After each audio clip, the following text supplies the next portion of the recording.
Tuning into the online broadcast network, AfterBuzz TV. Over 20 million weekly downloads in over 150 countries, and your number one source for after-show entertainment.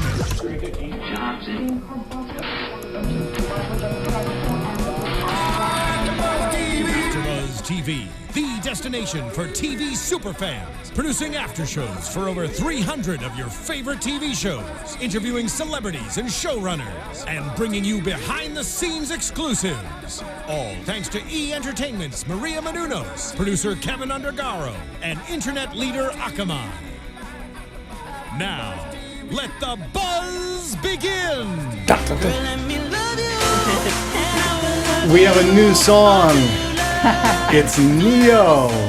And everybody was surprised that I wanted to put "Let Me Love You" until you learn. We love money, right? Well, there's a lot of love in the profit. You know, you gotta, what you pour your love into expands. So this is Chris Howard here, your host at AfterBuzz TV for The Profit.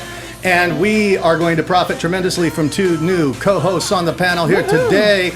You can reach out to me at Chris Howard Live on Twitter or Instagram. You can also find me at legendarylivingdaily.com for tips, motivation, different types of things like that, as well as legendarylivingtv.com.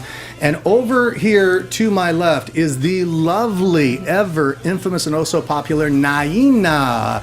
Niena, where can people reach you? How can they find you? They can reach me on Twitter, Instagram, Snapchat, Periscope at Niena Drake. And on Facebook at DJ Niena Drake, and on my website, nienadrake.com. Beautiful. And the lovely Katerina. Terrific. Hi, everyone. I'm Katerina. You can reach me at Katerina Kozias. That's on Twitter and Instagram. You can also reach me via my website, which is globalgab.com. That's global-gab.com. I chat with you, gab with you about international top trending headlines. She does. I do. Yeah, hey, hit me up if you're wondering what's going on in the world. Yes, absolutely. So you can, by all means, do communicate with us. Let us know how you're doing. We'd love to hear from you, absolutely. How you like the show. If you have questions, comments, insights, anything that you want to throw at us, we want to check it out. I also want to take a moment before we get too deep to tell you about Kevin Undergaro's new show. It is, of course, it's Tomorrow Show. Yes. So you want to check that out. He's Kevin Undergaro, of course, recently engaged to the one, the only Maria Menounos.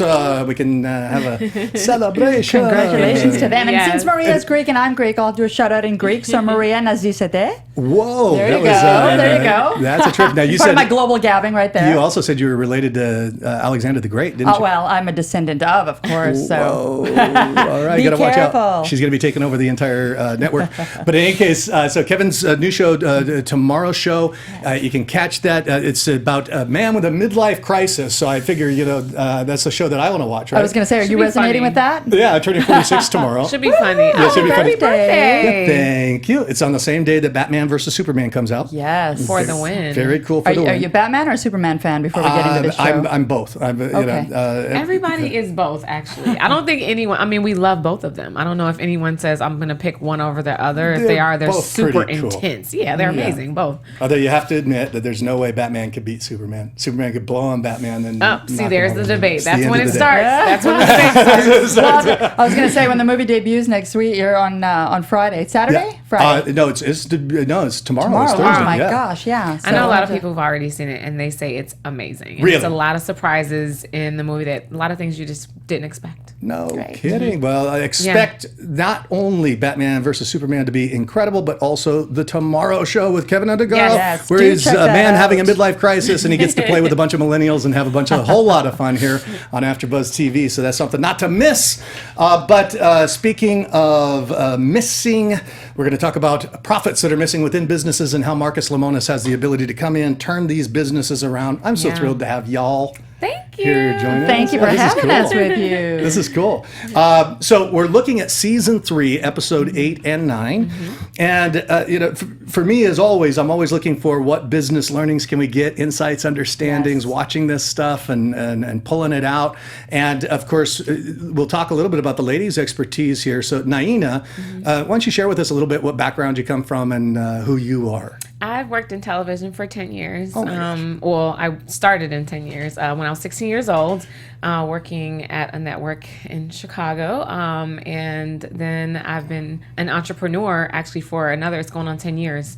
outside of that. So it's been a very interesting journey. Television, music, radio. I've done kind of all of that. So everything you need. You're a DJ as well, right? Yeah, and I've won some pretty prestigious awards for my television. Really? You'll have to bring in some turntables here and Emmys and Associated Press Awards. You're an Emmy award-winning. Whoa. Yeah. Okay. No, we're not. Yeah, I have credentials. I'm certified. Okay, you're the real deal. Fantastic. So she's the real deal. That's awesome. So we get some great insights coming from an Emmy award-winning mix master. Yes. Now, as for me, I'm not musical at all. I'm just putting that out there. But in contribution to this show, I come from a finance background originally. I was in doing M&A, mergers and acquisitions, for almost 10 years. Wow. And got a lot of insight into how business dealings, money gets lost and made and moves around. From there, I actually transitioned into product marketing and branding. So this is really great because especially this episode 8, which is about the Lano Company, is all about brand building, which I absolutely was a fan of. So I hope I can contribute a little bit here today. Of course you're going to be able to contribute. That's awesome. Some serious skill sets. If you haven't met me yet, I think you probably have, but I'm Chris Howard. I wrote a couple of best-selling books, built a company to $100 million in sales we had done globally, doing seminars. So I've been a seminar leader, a teacher, helped to grow businesses to the $1 million level and beyond. So this is really going to be a whole lot of fun breaking this down. And we bring a bunch of different viewpoints to the table, and we're going to mix them all together like mix masters. So, and Marcus is his expertise is coming to the table here as well, and he's got a whole lot of it. We'll take a look at episode 8. Let's start with this. It's Lano. The Lano Company is the name of the episode. But when he goes into this company, it was originally called Lanolips. And he was, and Lano relates to what? Why don't you share a little bit about this? We'll start with So Lano is a product that is being used in their original product, which was a lip gloss. And it's a medical grade material that was introduced into the original cosmetics, which launched the product line, which started off as Lano Cosmetics.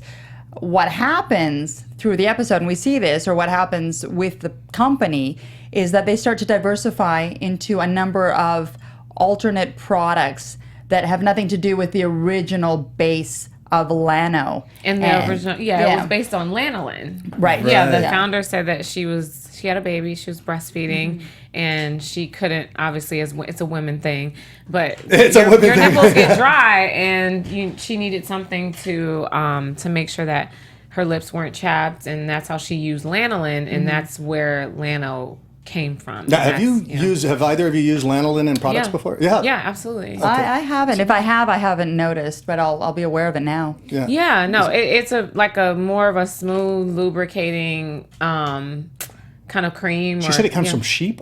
Do you know anything about that? Or? Yeah, I mean, I'm not sure of the exact manufacturing process and how it gets to the retailers, but when it comes to they juice the sheep. No, they don't juice the sheep. But but the thing is, with a lot of lipstick, actually, at least in the 80s and 90s, they were using whale fat. Really? I don't know if you know that, Chris is a man, but yeah, so they're using a lot of these products in cosmetics. I'm not a man yet. Tomorrow. There's a lot of stuff as women that we have to deal with, and not so natural, healthy chemicals that are put inside. And I think one of her niche is what she was going for was being a natural, 100% natural. And when Marcus met her, the product was not 100% natural. There was two things, the color and the fragrance, that were artificial.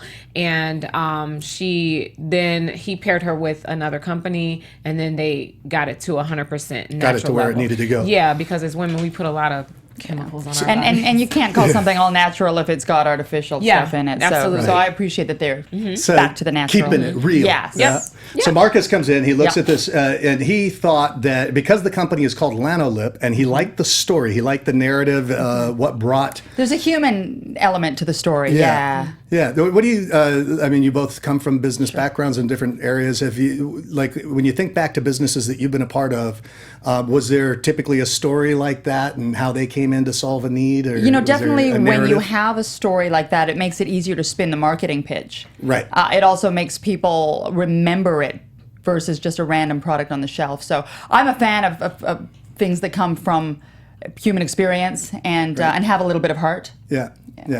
I mean, I think definitely Marcus has said this in multiple episodes because I've literally been watching the show since forever it started. Since forever Yes, it started. since forever That's a it long started. time She's a when you think fan. about We're it. fans. I literally Here at have AfterBuzz. about 60 episodes on my DVR at home. So this was, just a treat. But honestly, like Marcus has said this consistently, is people buy into people and their stories. It's not always about the product specifically. Yeah, we're gonna see if the product is worthy of what you're claiming it to be. But at the end of the day, they buy into people, and that's the bottom line of business. And that's, you'll see all his deals. He deals with people based on a relationship, And he deals with personality. people that have a passion for their product. Right. Well, that's. Yeah. I mean, here's a perfect That's a example must. because they had, when he comes in, he looks at the business and only 3% of the revenue, even though it's a very successful business, they had done 2.336 million the year before. They were headed toward 2.8 million in revenue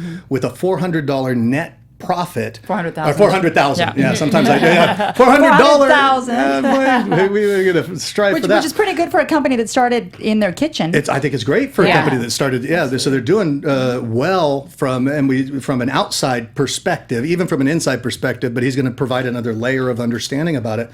But when he came in with the assumption that because they were called Lanolips and the story of her having to create this product for her excessively chapped lips, and I'm noticing both of your lips look plump especially lips. well moistured and. Yes. Women are fans of moisture on the lips. Yes. I can't do dry skin, dry lips, anything. So yeah. But where he got upset, or well, not upset, but where he found the disconnect was that Miranda, the woman who had launched the company, had gone off into all these other product lines. What did you two think She of got the other product lines? distracted. She got distracted like a lot of business owners do. And I think the great thing about what Marcus does is he comes in and he helps you focus. Get back to the, where you started, why you started, and then how to structure that in a way that it's profitable as opposed to spinning in circles. And I think that's what they were he doing. picked up on with the lanolin product was the fact that is what could differentiate them in the marketplace versus, hey, we're making some random makeup brushes. Hey, we're making some zebra packaged eyeshadow.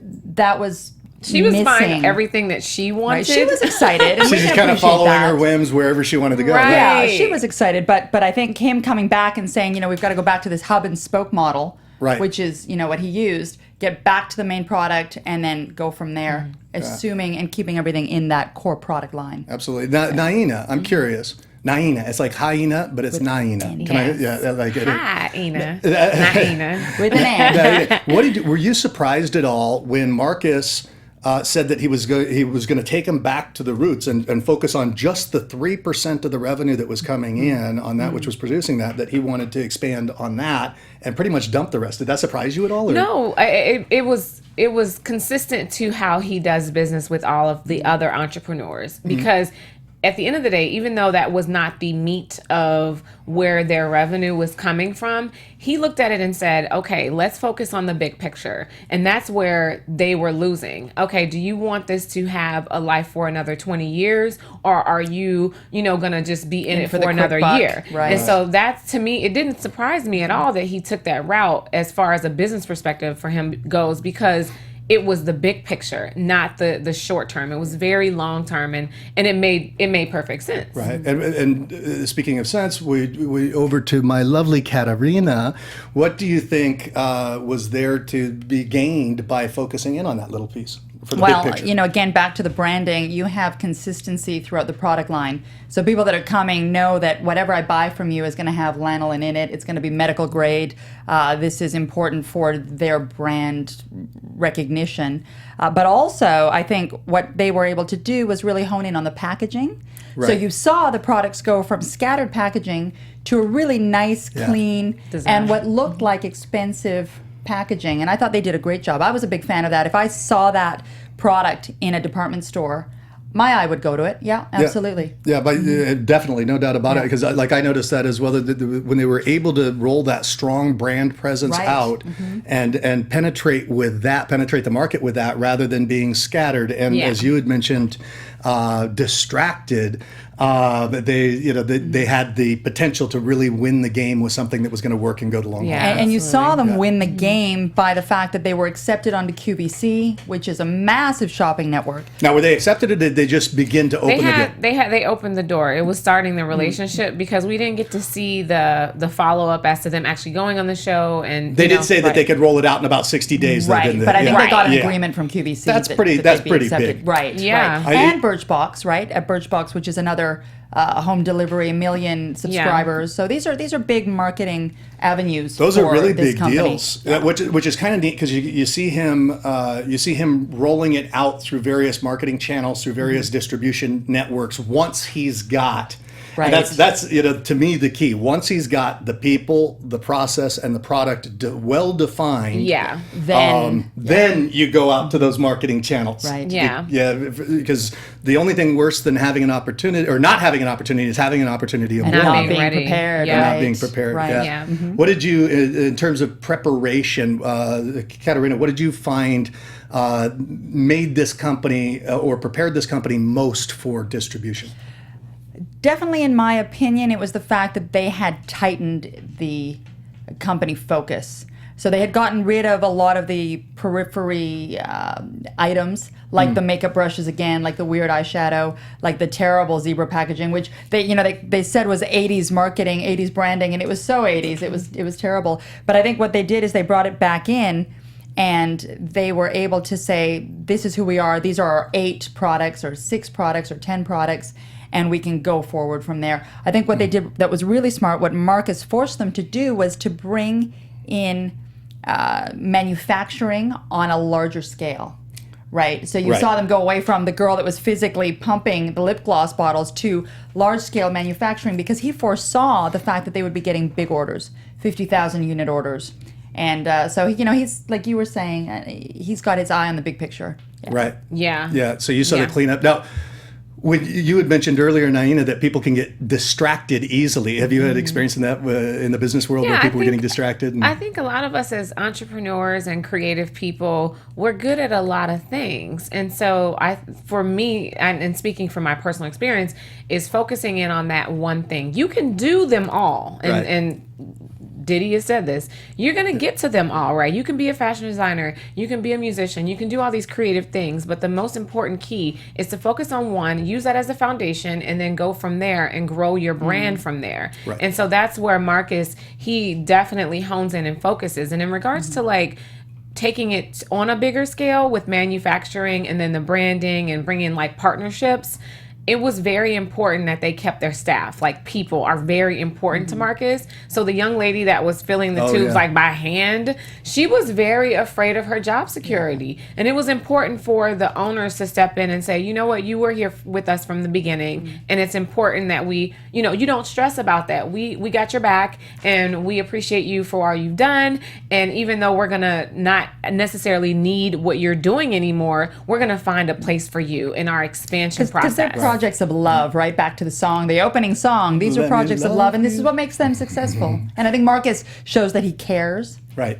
Yeah, for sure. That's the only reason why he invests. But if he doesn't care, he doesn't touch the brand. Like, look at any of the other episodes. He does not do that. Like, if he feels like there's like this weird energy between the owners, and he fixes that. He fixes it. If it's does like that a blow marriage, you away or what? I think he's like a psychiatrist in a way. He has like a special razzle dazzle that he sprinkles over these entrepreneurs. That's the word I was looking for. The razzle dazzle. Yes, he's got this razzle dazzle. Hashtag razzle dazzle. Yes, hashtag razzle dazzle.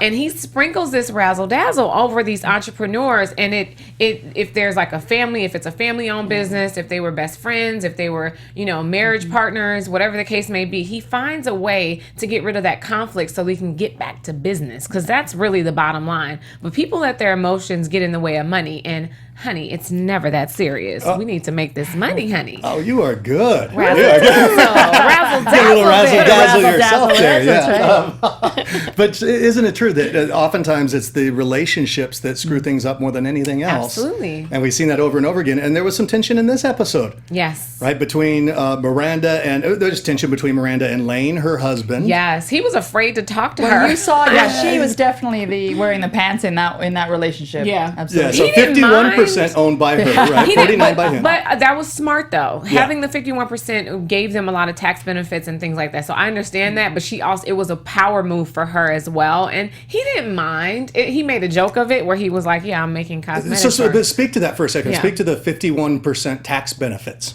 I mean, at the end of the day, when you have any type of business, if you're incorporated, you have a LLC, S corp, C corp, whatever your structure of your business is, there are benefits, grants, monies, tax breaks, things that you can get as a minority-owned business or women-owned business, which is under the category. Hold on a second. I seem to be the minority on this panel, but yeah. We are.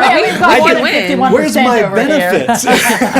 Sorry, you don't fall under that. You're the only. Okay, you are the perfect prototype for not falling under that. Unfortunately, but there's things out there for everyone. No, there's what's great is that there's things out there for every entrepreneur. You just have to do the work to kind of find what benefits and resources out there for you. Absolutely, and for the owners here, like I think it was smart, but it was definitely a power move. Lane was Lane, right? Her husband. Lane was a husband. Yeah. He was afraid to talk to her when he went back and talked to Marcus, and he was like, there's some things that I can't say to her. I'm watching your eyes. Your eyes go all wide when you do Lane. Like I can't say this to her. He was afraid of her, low key. Low key. He was, wasn't he? Yeah. And then you saw her stalking around Marcus when he's talking to the employees and over. I mean, would that make you nervous, Katerina? I was a little bit annoyed with Miranda because she wasn't letting Marcus do what he does best. She was lurking and she was lingering. And I think when you go into partnership with somebody, especially somebody with his credentials, you need to leave him do his thing. Right. And so I was shouting at her, like, just back away, relax. What did you think about the when she came when they were first negotiating the deal? Did it seem like Marcus was a little bit, speaking of backing away, did it seem like he was a little reticent to throw out the usual, I'm 100% in charge? And it seemed to me like he was tiptoeing around that in this particular episode. Well, he was trying to make sure that they were up for the partnership in the first place. Right. And then, I mean, they knew that in the gate. Remember, they were at the table negotiating and they were talking about the percentages, and it was initially 30% that he wanted for the investment, and they negotiated it down to 20% with the 10% every year that he was going to have to pay them, what they were going to have to pay him back. So that 10% was a preferred rate of return. Yes, so it which was internal, equated to $50,000 a year to mitigate his risk. To mitigate his risk. So he's putting in $500,000. Right. He gets a preferred return. So no matter what happens in the business, a guaranteed $50,000 that he extracts from the business before the profit split on the net profits done at the end, and he would get a 20%, 80-20. Right. Yes. Right. But they talked about that, and initially Marcus was trying to get to that first, because remember, Lynn had this like weird energy initially when they were saying, he was like, well, if you all don't trust me, and I don't have to prove my credentials. He said that in that segment right there. Right. He was like, I don't have to. Right. He was like, if I have to, are you interviewing me? Is what he said. Right. He was like, if you're interviewing me, then we don't need to do this deal in the first place, because I have my credentials. I'm certified. I know what I'm doing. You guys need my help. But I don't fault them for having done that. I mean, this is their business. This is their baby. And giving away equity ownership has to hurt. Right. And it's going to hurt. You want to make sure you're giving it away to the right person. Yeah. So I didn't fault them for that. But it's the big picture. You still got to go back. Do you want the whole grape, or do you want a piece of the watermelon? I want a piece of the watermelon, honey. Give me that watermelon. And so did they, right? Which is why they did the deal. Yep. Right. Yeah. For sure. Well, I want to go back to Miranda for just a second, touching on something that you said, Chris, earlier, that, even Marcus seemed to be tiptoeing around her a little bit, let alone Lane, who's a much weaker character, so he seems to be different. Marcus, I'm sorry, Lane, you're not weak, you're just have strengths in different areas. But what I want to know is, what do you two think about? Is this something that's intrinsic in someone, this ability to be in a power position? Like, she clearly is emitting some sort of She's a little more strength, alpha, I right? think. A little more alpha. And Lane is probably the perfect match for her. And I'm not even calling him a mama's boy or anything, Right. but you know, she's I think you've got to have somebody dominant, somebody subordinate, and not the one and who's that's better not than the other. necessarily a bad thing. Right. I mean, like if you look Celine Dion and her husband Renee, who supported her career. Even if we look here at Kevin Undergaro, and you got Maria, and I think you need both, right? Yeah, you've got Absolutely. somebody there that's driving, and you've got somebody that's supporting and steering it, so that it, Lane was handling all of the business that was happening there, and he's what kept them logistics. alive, because if it was just Miranda's creativity, that drove everything. whimsicalness. Yeah, It was whimsical. yeah. No, if that drove everything, they would have been out of business before they even started. Yeah. So they were both necessary for sure. So what did you? I'm curious what you all thought about, because I don't use the things, but what do you think about the lights and the mirrors and all those what'd you think about that? The gadgetry light was What- too what'd much. you I've think? actually seen that used in a product before. Okay. And I'm cool with the mirror, but I'm not okay with the light.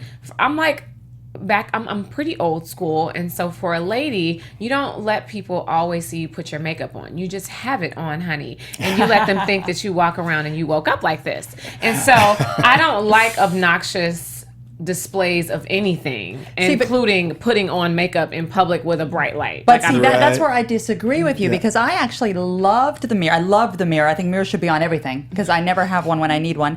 But I like the light, because I don't presume to pull out my stuff in the middle of a restaurant and put it on. But when I go to a restroom and it's dim lighting because it's a cool spot and you can't see anything, I would love to have that little light in my lip gloss. I gotta go search this product out. I've literally had to put my makeup on in the dark, and I know my face. Like, I can literally do my entire face in the dark. So that's just, But it's just a wouldn't that little light personal help preference. you? No, it's too obnoxious to me. No, I cannot do the lights. I don't do a light. Like, again, like, you know how people have lights on their iPhone. I get that, but again, I'm very subtle, and I don't like obnoxious displays of anything. And the light just seemed way A little bit obnoxious. too much. Do you think they're Yeah. going to dim it? It was very they said they were going to dim the light, right. so they were Yeah. going to bring Okay. that down. Or maybe have a button on it, like for a dimmer? for functional. For functional purposes, I would have you could have preferred your to own. see. You can have the option to press a button on the top, Like a voluntary light. yeah. So it's there, we're getting and you can sophisticated. turn it on if So you can would turn like. yourself on. Absolutely. Assuming you're not shining already. Yeah. Yes, honey. And assuming you're not Assuming already you're not razzle-dazzling woke up already. like this. Razzle-dazzle. Yes. So when you looked at the numbers on the Lanolip, the original product, we had it was 43 cents to make, about 3 cents extra per for if you averaged it out for the display cost for that. So they were selling the Lanolip at an 81% margin. Right. Amazing. Which is insane. For that's- the win. Yeah, Okay. that's serious. So 81% margin on that, but it was only making up 3% of sales. So he decided and I'll have to, I'd be the first to say that I was shocked that he went in and took just a 3% of the sale and said, let's go run with this. Let's Right. turn this into a business. But to your point earlier, Niena, I think that he felt the strength of the team that was there in the people that were driving it, because he wasn't banking on financial success really in saying, let's expand the lanolin. It's all about taking a niche and finding what you're good at, right? It's all back to focus. So we're not going to do a million things. We're going to do one thing, and we're going to do that great. We're going to be great at that, and then we're going to build your trust off of that greatness. And again, I think they did that with nice. this core product line, and they can, if this is successful, start branching out into additional products. Other right? products, or yeah, absolutely, and they were, because they had this what do they call it, the spoke Body scrub. they had the body scrub, they had the candle, Right, they had the hub and spoke model. But yeah, hub and spoke Right. model, with everything having this lanolin in it, which Right. was the differentiator, as you said. That was the thing that separated it apart from the rest of the marketplace. Because true, there are 50,000 of these out there. Billions and billions of dollar Right. industry is Yeah. the beauty and product So what's industry, going to be the so- thing that allows you to break through the noise and get out there? and that's having a niche, Yeah. being Yeah, special. And that's what they've done. I think. But that translates to any industry for everyone that's listening and watching. Right. Like, you as an entrepreneur, you can take that in any industry, in the tech industry, in the fashion industry, in the music industry, entertainment, whatever you're doing, and basically focus in, look at what the need is, and where you can fill the need and what's lacking, and then focus on that. And that's all Marcus, he knows how to do that. What's interesting is, so many entrepreneurs speak about following your passion versus filling a need, but they don't have to be a versus. If Right, absolutely. Fills Yeah. a You can need, do both, follow your yes. passion, but it's directionalizing that energy in this case. And then Focus. bang. Rather than letting it be diversified to and then making the money come from there, and it's still an endeavor of passion. Yeah, absolutely. Yeah, she just had to But channel you see it. this with all of his partners. Yeah. This is what keeps him consistent. What you see what exactly? You see him looking for passion projects. For him. Yes, right. Things that he can get excited about. And things that people that he works with that he gets excited about. Yeah. Yeah. So, what do you think? He ended up taking him out to two people. He took him out to QVC, Yep. as well as what was his Birchbox. and Birchbox, and Which they is did a Burt's Bees. subscription. It's a subscription-based Yeah. Yeah, company. they did. No, they don't do Burt's Bees. The Burt's Bees reference came up when the creator of Birchbox mentioned how it's good to focus in on natural and one thing and build your brand off of that one thing. And that's why she was just echoing what Marcus had already told them. Right. He was like, and I think Marcus is very smart and strategic about this. Yeah. He finds partners to work with these entrepreneurs that basically are just telling them the same thing he just told them. But just, it's like, No, you're right. And they No, reiterate it's- it, and they, he builds credibility. Second because, party credibility guess what? saying, hey, or third party, Same right? thing. yeah, like I it's told you so. endorse what I said. Yeah. It's like my little brother and sister. Like I've told them to get straight A's, but Yeah. if it comes from you or Right, someone else someone that they else. look, Yeah. it's like, oh, you're not my big sister or my big brother Maybe I'll anymore. listen now. Maybe yeah, I'll listen. Yeah. No, it's very, very true. And so, and because what the advice that he's giving is the real deal. I don't know that he's going into them and saying, hey, tell them to say this or tell Oh them to do no, this. absolutely. Yeah, but you are right that once they hear it from another source, it's like, okay, maybe what he's saying has some validity to it. Because Miranda was fighting it. Right. Oh, They absolutely. didn't like it. Why do you think she was fighting so much going back to that base? It's an emotional connection, and I think just as an entrepreneur, once you've been doing something for 10 years, it's your baby. When you're a creative person, I mean, you take things personal, and that's where you get messed up. And I think is everyone wants doing that. validation. And so when you create something and it's not validated, that hits the ego a little bit. Yeah, but I mean, she was 10 years into this business. It had been actually making money, and Marcus said this earlier. Oh, you guys are successful, but you're failing. You are failing, and you're failing in focus, and that's where he rung them back in. But Right. it's just really important that as entrepreneurs to kind of stay focused. That they stay focused, yeah. And he helped them learn that lesson when he physically had her take the box of inventory Throw it and away. throw it away, throw it in the garbage. He was saying, Right. like, that's your money in the trash. We saw how much it was, like 170,000 or something in inventory $1,000 that worth of she had inventory that was pre-purchased. just faulty. That was just sitting Yeah. in there and was going to go no place. And that's money down the drain, unfortunately. But I know how that is. I had my last business. They had packed everything in storage, and I still got storage sheds out there with boxes of stuff, yeah. probably $100,000 worth Wow. of product. Well, they donated. That's This sitting is in a good thing about over inventory. When you have overflow like that, you can donate it Donate depending it, on what make your use business of is. it. Give it, like she could have taken that makeup and given it to women's organizations that help. Like I've worked with different organizations that help women get back in the workforce. Yeah. And we give them clothes and we give them like a beauty bag so that because they don't have money to go buy makeup. Yeah. Right. So there are uses for those things, but when it comes back to your books and your bottom line, and Right. it does not equate the way it should if you were actually selling that product. Right, for sure. But Yeah. I think they managed to get on track by So the it's end kind of of this goodwill episode. value that we can build in Yeah. the brand. Yeah. And Yeah. but it's still the 100 and X or 100 70, plus. whatever it was that they had poured out. A lot. And, so I'd go. So what do you all think? I mean, you look at the QVC thing. That's such a big deal, and they did say that they could roll it out in 60 days. So while we know that the sale's not a sale till the money's in the bank, until the refund periods pass, we know that the sale's not a sale.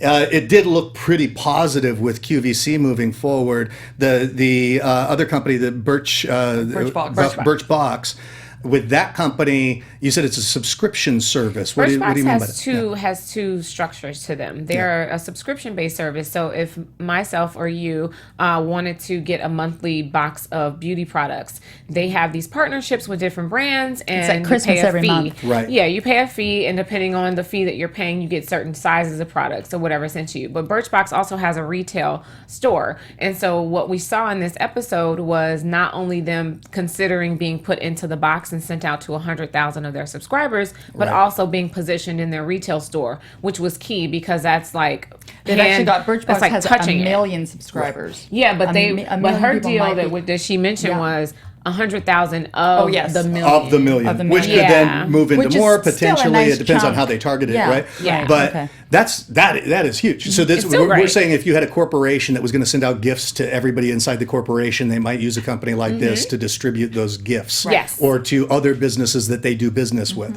Right. So in terms of distribution networks, and I think this is a key thing for business, is when you do joint ventures like that or piggyback on other people's products, just as we saw, who was it? Was it U2 attempted to do that with iPhones and it didn't work out so well, right? But oftentimes when you do those types of partnerships, you can get immediate access to millions and millions of people you wouldn't have had access to otherwise. And again, there's a little bit of brand association as well, because all of a sudden you're in a box with other... Playing in the big leagues. Yes, with other companies that have proven themselves and that people are receptive to. So that's a sort of automatic... it's a game changer. Yeah.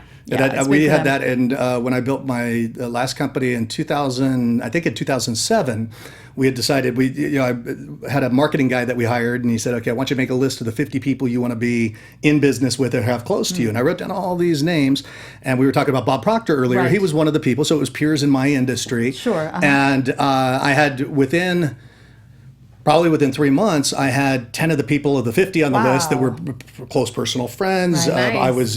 We were getting ready to do an infomercial, or not an infomercial, I think for PBS. Okay, yeah. A PBS show with Bob Proctor, Dr. Reverend Michael Beckwith from The Secret, with Mark Victor Hansen and I. Okay, yeah. And so it was like, it put me on the map to begin thinking of who could I collaborate with.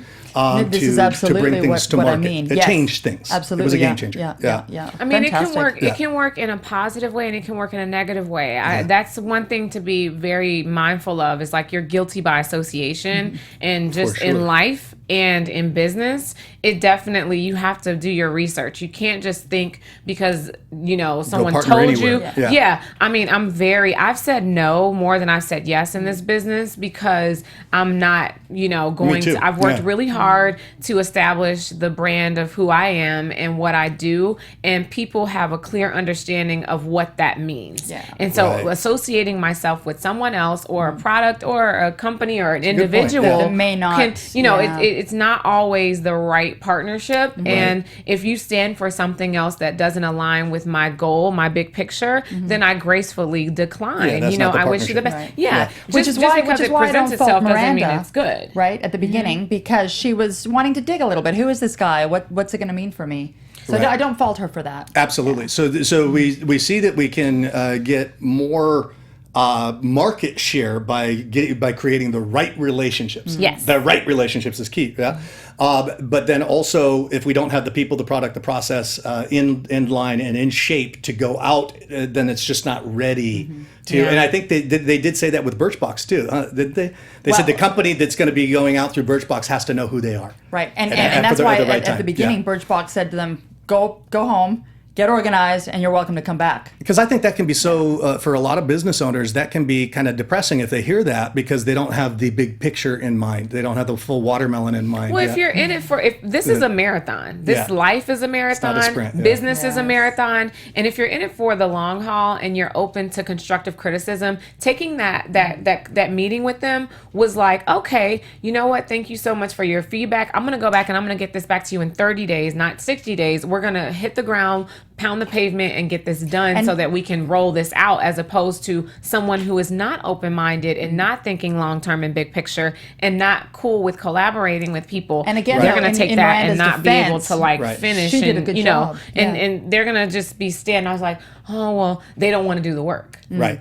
You know, you'll see someone that's in a meeting, and instead of them being open-minded, like, let's get back to work, they're going to be like, well, dang, that's a lot of work. I don't know if they're exhausted from the conversation. But that's what I'm saying is that's where Miranda showed her stuff, because she went away and within 2 weeks came back with brand new products and brand new product lines. And it's that type of work ethic, I think, that he had seen in her to start with. And that's why that's why I think he clung to the people, because the concept of having lanolin in anything, he could have gone off and started that on his own. Sure. And, you know, for the 3%. So it must have been the people that he was, because it certainly wasn't the process. The process was too slow. He was connecting them with the right process, manufacturing and with the right process and stuff. So it had to have been their ability to turn that initial 400,000 that he says, okay, here's some people that can make some money, put them in the right place, get them focused, and there's an investment worth investing in. But it's something that another entrepreneur that I always reference and I follow, and I think he's brilliant, is Gary Vaynerchuk.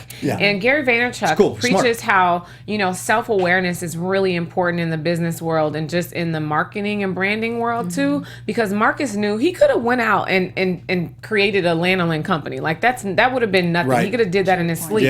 But at the end of the day, he knew what he was good at. When you're self-aware and you know what you're good at, you don't get distracted and kind of spread yourself thin. Well, and he's smart enough to know why start from scratch if I can take something that's working at about 70%, and just tweak it a little bit and hit the pavement running. And I think they're going to do a really good job. I'd like to see the follow-up show to this one. Yeah, and 70%, like I wouldn't even say 70% though. I would say like 30% because of the fact that he had to go and he take that 3% and turn it into something significant. But they were working in a way which was hobbling and broken, and most people wouldn't see that.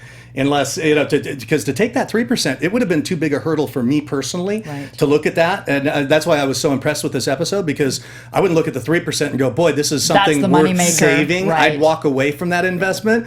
But he saw it, you know, unless it was somebody that was coming and paying money, like a pay-to-play type deal. But I'd probably walk away from that, because to see that diamond in the rough and to be able to take it and turn it around so fast, you know, I give him kudos. He's really made that work. He's good at what he does. For sure. You know, that. So when you look at that episode, I want to move on, because we only have a little bit of time here to talk about the progress reports, and this was episode 9. Episode 9. Yeah. So we had. This was a fun episode. I liked episode 9. I like knowing what happens after the fact. So Katerina, what was your favorite progress report in episode 9? All right. So for this one, I actually was a fan of Car Crash. Car Cash, I'm sorry, not Car Crash. Car Cash. I was a fan of Car Cash because of the affiliation between the brothers.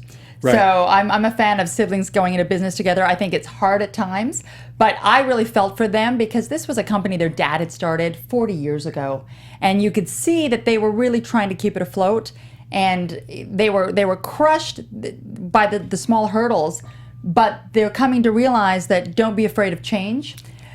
Marcus came in, he rebranded for them, he put them, you know, in the right space, and things were going well. And then we see them get the eviction notice, and they're freaking out. What are we going to do? But you see the next step, which is, hey, much bigger, better space.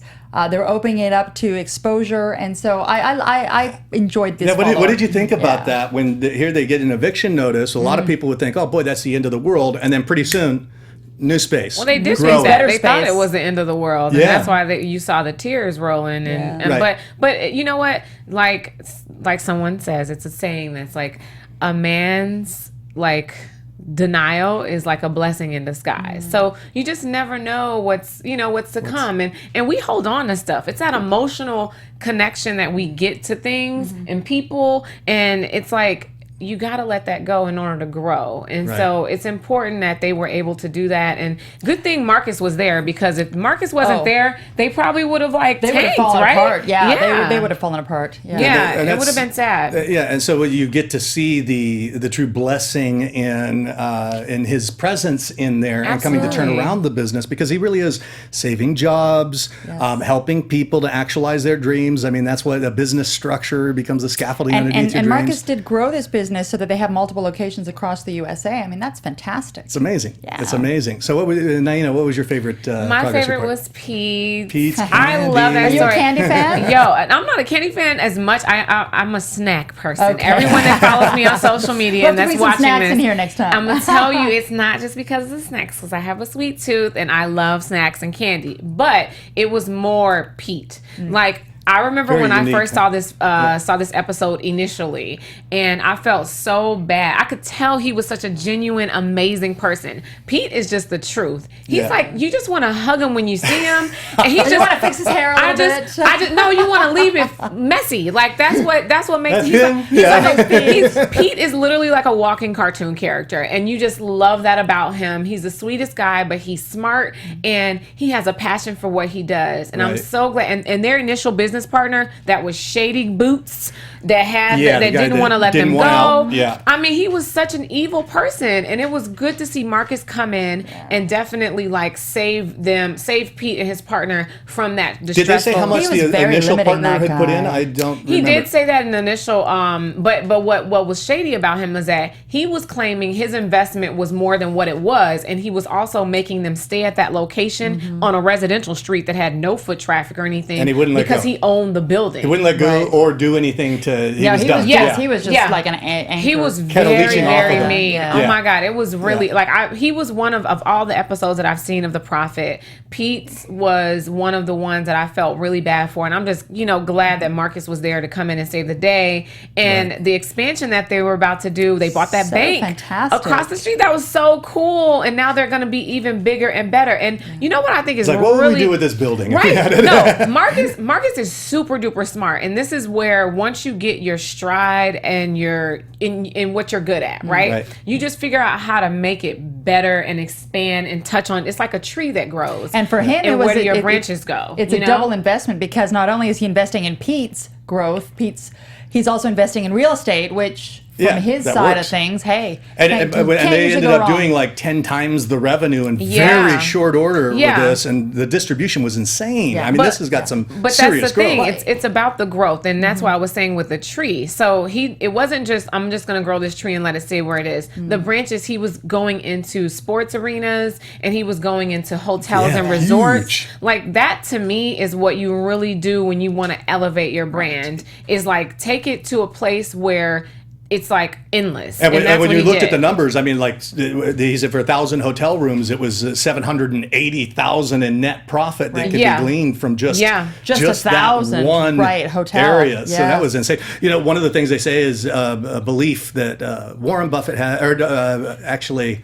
I'm thinking of Sam Walton from the Walmart chain, as well as Richard Branson from the Virgin Companies, is that in times of cash crisis, it's never time to contract, always time to expand. Yes. And we see that in both counterintuitive of for these, most people. in both of these, they go out and they expand. In both of the two that we talked about there, in the progress reports, that they, it's exactly that. It's like, no, we could contract, but we got to expand in the right way. Right. We got to wrap this sucker up, ladies. So we've got to touch on Courage Bee quick. Oh, Courage Bee, yes, the clothing store, Courage Bee. What'd you think, Niena? Courage Bee? I definitely felt like the son he came a long way. He was like the angry black sheep kid that just was not gonna go to sleep because he needed to take a nap. He needed a nap and a hug and a snack. He needed Pete to come over there and give him a hug and a bag of candy. Give him some candy. Yes, but it was good to see his evolution throughout the show, and then they this cleaned it follow-up up, season. cleaned it out. I think they're going to have problems though with this guy. I don't think he's learning his lessons. He had daddy issues. I think he's way better. He's still not there all the way. He's got another 30% to go before he's, really, really comfortable in his skin. He felt like he wasn't worthy of the success. Did you see that? But don't we have that all the time? Like, I mean, all of us have insecurities. All of us have the challenges that we bring to the table in launching businesses and stuff. And when you said that Marcus is like a psychiatrist or psychologist for the business, I think that does oftentimes play out here, where he's having conversations about the human issues in business. And he's like family too. It goes from being a psychiatrist to being a member of the family. He's like the dad that he never had. And what I'm just happy is that Daniel was his name, right? Yeah. He just stopped talking. I think. Nicholas, right? Nicholas, he stopped talking to his mom as disrespectful as he was. Yes. Because I wanted to come through the TV on him and shake him up because that was just inappropriate. Like, I lost my mom, and whenever I see people that take advantage of their parents or don't love them the way that they should, we have no idea what our parents have went through to even raise us. Raising a human being is hard as hell, okay? Absolutely. And so at the end of of the day, respect them for what they're doing. Be thankful that you're working with Be your good family. to your mother. Yeah. Be You good to your mother. Be good to your mom. Like, she's not going to be here forever, and you love her until you can't love her anymore. And don't you ever speak to her disrespectful, because if I see you doing it, I'm going to snatch you up. I ain't going to throw no razzle-dazzle. I'm going to... Naina's going to razzle-dazzle Razzle-dazzle your ass. Okay. Katerina, why don't you tell them where everybody can find you? Right. Let us know. Thanks for tuning in today. You can find me at Katerina Kozias, at Katerina Kozias on Instagram and Twitter. Thanks again. We'll see you next week. Beautiful. Lovely Niena. Niena Drake. Yes, you guys can find me on Instagram, Twitter, Snapchats at Niena Drake, on Facebook, DJ Niena Drake, and my website, nienadrake.com. Nice. So we were mixing it up today. I love having you guys here. This is so awesome to have people. Someone to talk to. People. Yeah, no, it's great. Fun. Great conversation. So, and I want to remind everybody else about the Tomorrow Show once again with Kevin Undergaro. Don't miss that. That's brand new and hot here at AfterBuzz TV. Chris Howard, you can reach me at Chris Howard Live on Twitter. On Twitter. We're On Twitter and Instagram, as well as legendarylivingdaily.com for tips, motivation, that type of thing, and legendarylivingtv.com for my YouTube channel on behalf of AfterBuzz. We'll see you next week, same bat time, same bat channel. From executive producers Maria Menounos, Kevin Undergaro, Phil Svitek, and the entire AfterBuzz TV staff, we would like to thank you for listening to the AfterBuzz TV network. To watch or listen to other after shows and post comments or questions, be sure to visit AfterBuzzTV.com. I'm Sir Richard Wentworth, and this has been a presentation of AfterBuzz TV. Buzz you later. The views expressed herein are those of the host only and do not necessarily reflect the views of AfterBuzz TV or its owners or principals.